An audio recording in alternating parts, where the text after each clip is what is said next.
sa lahat ng mga sumuporta po at nakakita ng aming scene drop for 5 breakups and a romance. Pero parang very interesting na pag-usapan natin to ngayon kasi nga nag-group study nga ba si Lance? At bakit gano'n na nga lang ba yung galit ni Justin?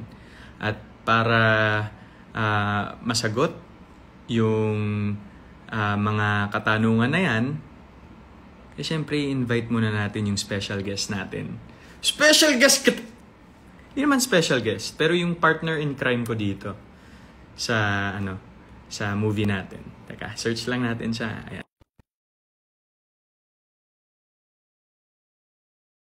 George, let's go! Sapa.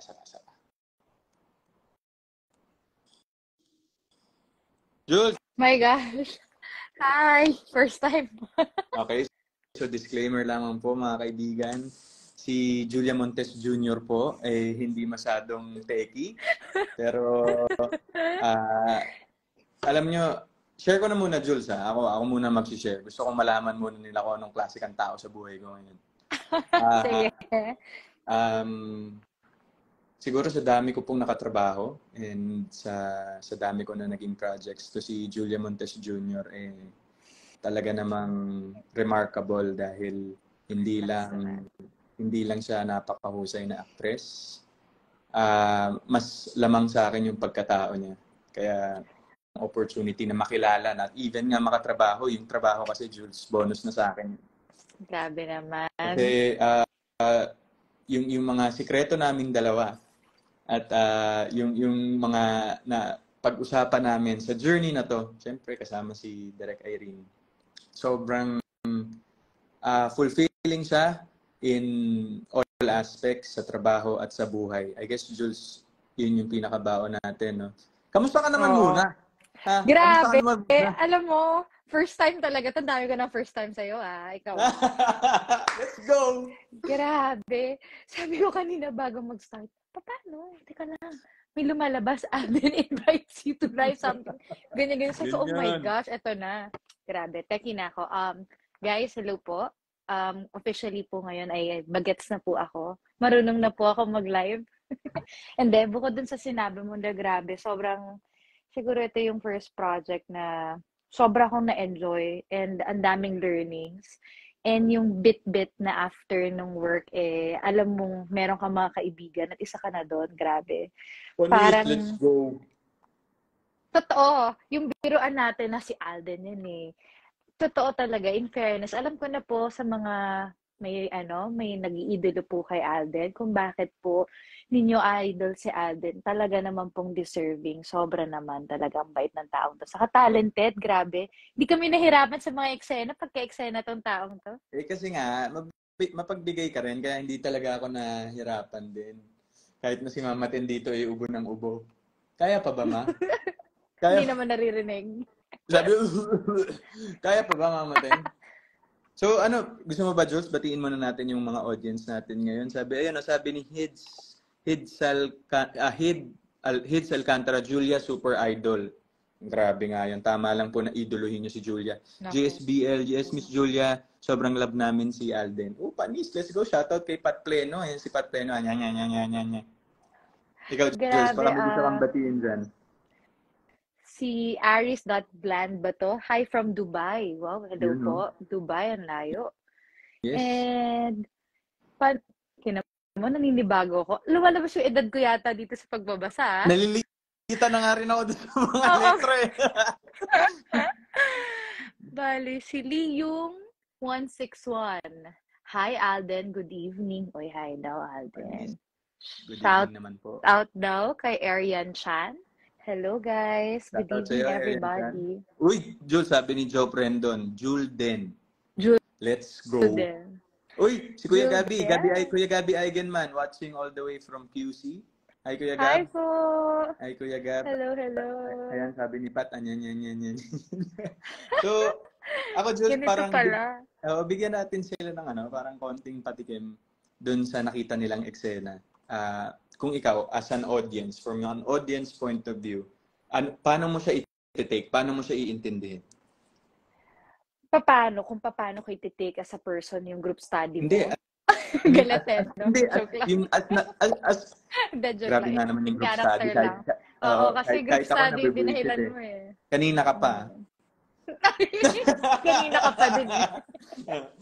Pero yan, ikaw, parang as a viewer, ano yung dating sa'yo nung scene drop natin kanina?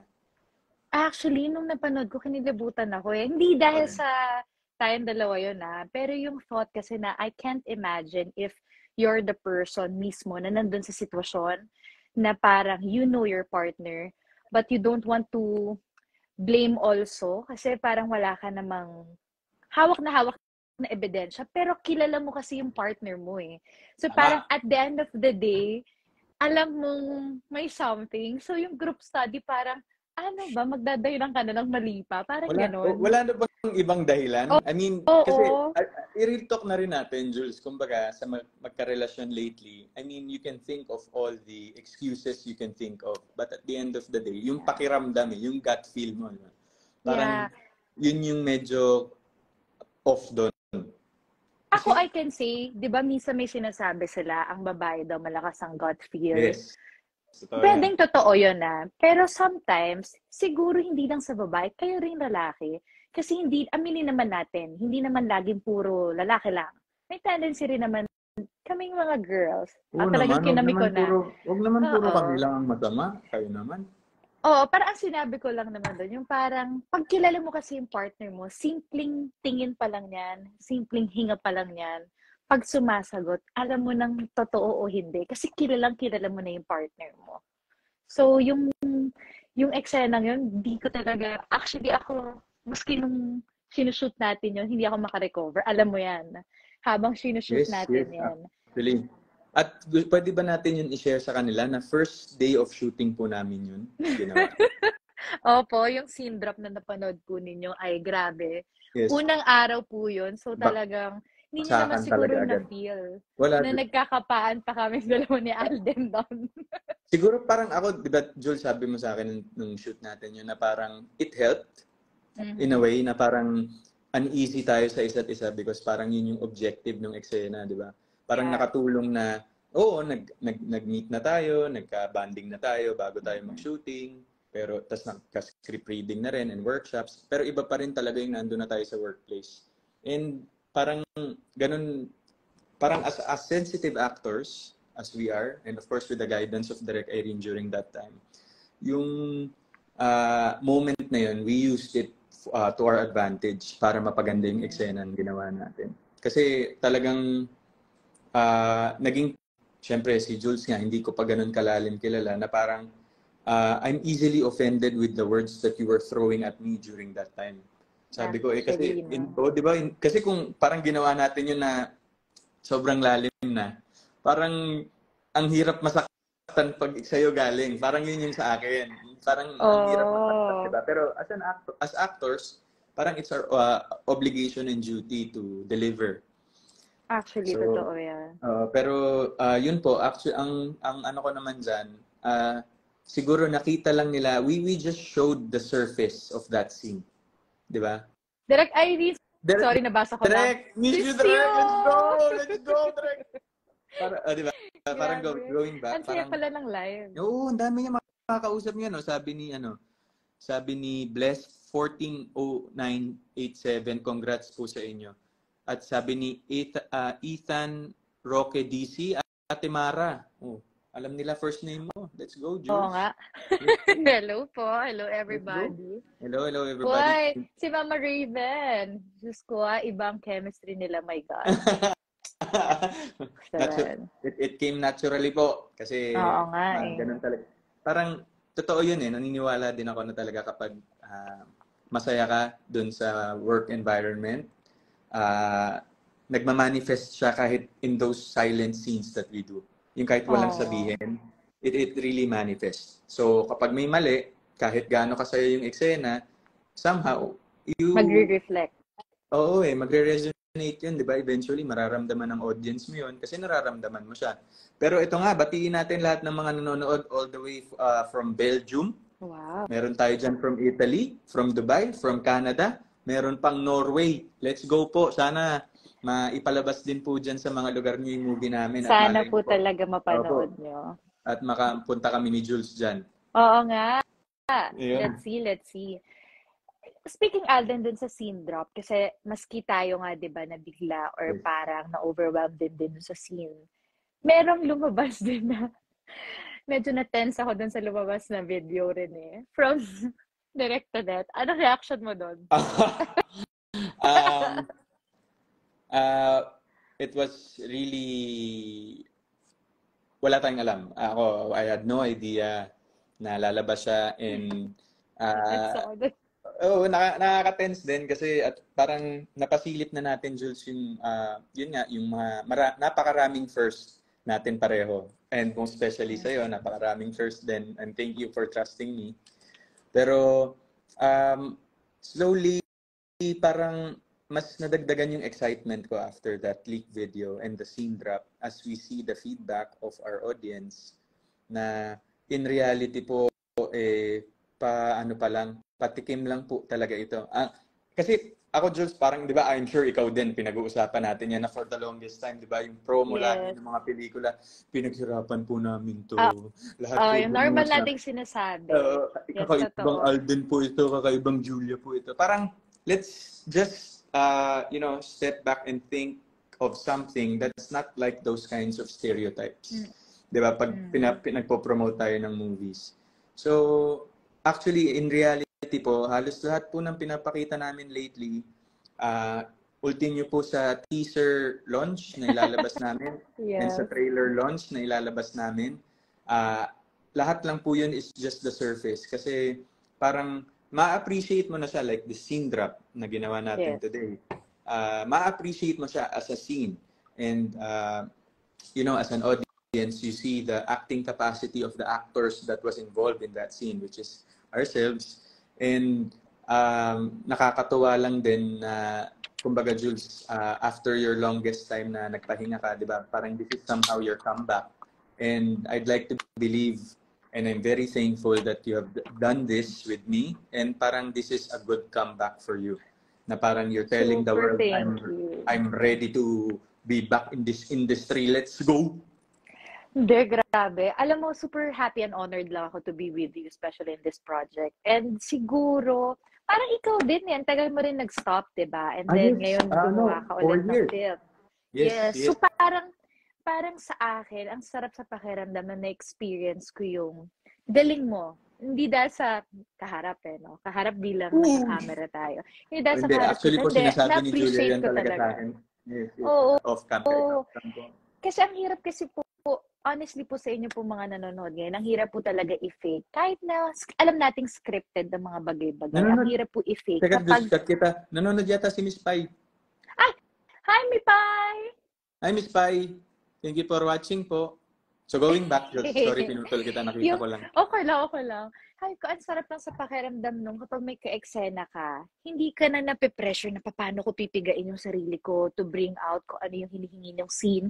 Sa atin kasi parang eventually every scene, wala, titigan lang, tapos okay na, yun na yun. Nagko-connect na tayo, tapos, tapos may mga, kung mapapanood nyo na po talaga yung film, excited po talaga kami. Kasi ang daming mga scenes na part doon na wala po sa script, pero dahil nadama namin yung characters, pinagdaanan namin yung pinagdaanan ng bawat character naming dalawa, and yung love ng dalawa sa isa't isa, sobrang na-feel namin na parang upfront andito lang siya. Talagang tinamaan kami. Yes. May hinihingi yung script pero sumobra yung binigay namin kasi full of emotions. Yes. Oo. So para ang sarap na gumawa ng ganitong proyekto, and sana ma-appreciate ng lahat. Yes, okay. Tama. Ako, I agree in all aspects kasi alam mo yung alam ko syempre after after nating shoot to, hindi pa ako naging emotional nun. Kasi alam ko, of course, we will still do the promo, magkikita pa rin tayo most of the time, the team is there. Siguro, kapag natapos na, siguro dun ko na mararamdaman. Kasi nga, di ba, parang nag-enjoy pa ako eh. Kasi, ang saya-saya ko lang gawin lahat, Jules, for this project. Since also po, it's my first venture as a producer. Yes. Dito sa pelikulang pong to. alam ko po kasi kung ano po yung meron kami na material, kaya hindi ibibigay lahat ng makakaya namin para maging successful to. And you know, this movie will send a message to the audience. Parang moreover, diba? Of course, we all know this is a love story because of the title, 5 breakups in a romance. But ang daming niyang aspects, ang daming niyang mensahe na nasa loob ng pelikula na pag napanood niyo po, ay, hindi lang pala to love story. This is a journey. Diba, Jules? Ako nga, diba, let me share yung part na sinabi ko habang nagsushoot tayo ng iba nating for promo, na parang ang impact sa akin ng character at first time nangyari sa akin, may baon ako as a person tayo pa yung gumanap, alam natin na scripted to, alam natin na parang ito yung eksena na mangyayari sa characters, pero ganun, may nagkaroon ng impact sa buhay ko. For sure, sa kanila na manonood habang nasa sinihan sila nakaupo, kasama ang pamilya, barkada, boyfriend, girlfriend, alam kong mafe-feel nila yung naging journey at kung paano yung impact na yon. Sana may ganun ding impact sa kanila. And siguro, sa akin, personally, ang dami ko naging question sa sarili ko about love, about relationship, about life, about the general journey ng buhay natin, 'di ba? So eto, sana sila din may baong tanong, may baong action, hindi lang tanong, kundi action, kung anong babaguhin nila sa kanilang buhay ngayon para ma-maintain ang kung anong dapat i-maintain at anong dapat ilaban, or kung ano yung mga wag nilang pagsisihan na babaguhin nila sa susunod. Alam mo yun, ang dami pa po. Ang hirap lang mag-elaborate kasi baka madulas na tayo Oo Pero yun nga po, again, we thank you. We're very excited. Please stand by po sa official launch ng aming mga materials for like trailer and teaser and our poster. Pero yung showing po, surprise pa po yan. Hindi pa po namin pwedeng sabihin. Pero sabi nga po dun sa scene drop natin, soon, 2023. And we thank all po sa yung mga, we thank our producers also, Jules. Of course, Cornerstone, Sir Erickson, Sir Jeff. Sino pa, Jules? Siguro pati na rin yung mga team habang nagsushoot tayo, ang ating mga boys, lahat ng behind the camera. Hindi po namin to mabubuo ng kami lang nila Direct Irene, Alden, ako, buong team. Sana po talagang ma-appreciate nyo po tong film na to at sana po maramdaman nyo rin po yung buong pusong ibinigay naming lahat para sa proyektong to. Of course, and we think very thankful din tayo, of course, sa GMA and for Myriad Entertainment and syempre yung Cornerstone. Maraming salamat po. And to MNS, to Miss Malu, thank you for the guidance. And to all the people who have worked so hard. I mean, ang sarap pala sa feeling, Jules, na nakikita mo yung movie ahead of time. Kasi alam mo kung paano mo siya ikikwento, not spilling much. Pero we are very proud of this film. And actually, Jules, parang pwede na natin sabihin yung poster, poster date. Pwede na yata, I think. Kailan ba, Jules? Ako ba magsasabi? Ikaw na. Sabay na lang tayo. Ready? Okay, ready. Sige. Ayan. So please stand by po for our poster release this coming September 3. Yan. September 3 na po ang official release ng official poster po ng 5 breakups in a romance. And yun po, parang character teaser posters po ang ilalabas natin. So standby po kayo dyan. And para may sneak peek kayo kung sino sila, si Justine at ang mga mangyayari pa sa amin. Tama.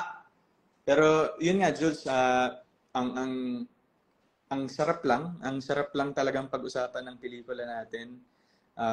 I can go on all day, not until the day na mapanood nila lahat to. So there's so many things to talk about. There are so many stories to tell within the movie. And yung journey natin as Lance and Justin was, I think, pwede kong masabi na sobrang laki ng impact ni Lance at Justin sa buhay ni Alden at Julia. Totoo yan. Totoo totoong yan. buhay. Naging part talaga sila ng buhay natin. Yes. At siguro, ano din, Sorry, salamat character din. posters pa lang pala. Character posters. Hindi pa po official posters. Sorry naman. Sorry naman, direct. Sorry, excited lang po kami. Yes po, sorry. Character poster correction Yes, po. character posters po. Siguro, sa lahat po ng mga ngayon, ano bang tawag nga nagla-live? Nanonood. Sa lahat ng mga Nanonood. nanonood po ngayon, ako, sana po talagang manood po kayo dahil talagang marami pa po kayong dapat abangan. And thank you rin po sa lahat ng positive feedbacks po ninyo. Thank you po. Salamat Madalas po. po naming nakikita ang inyong mga comments, saka yung mga messages po ninyo tungkol sa aming pelikula. Maraming salamat po sa inyong lahat. Yes po. Saka, syempre, meron tayo din, standby din sila sa mga mall show announcements natin, Jules. Yes. Of course, iikot po kami sa buong mundo. Oh, hindi, joke lang. Buong Pilipinas pa lang. Relax lang po tayo. Yun po, abangan po nila. Standby for all the announcements because it's gonna happen maybe not day by day, pero halos every time will parang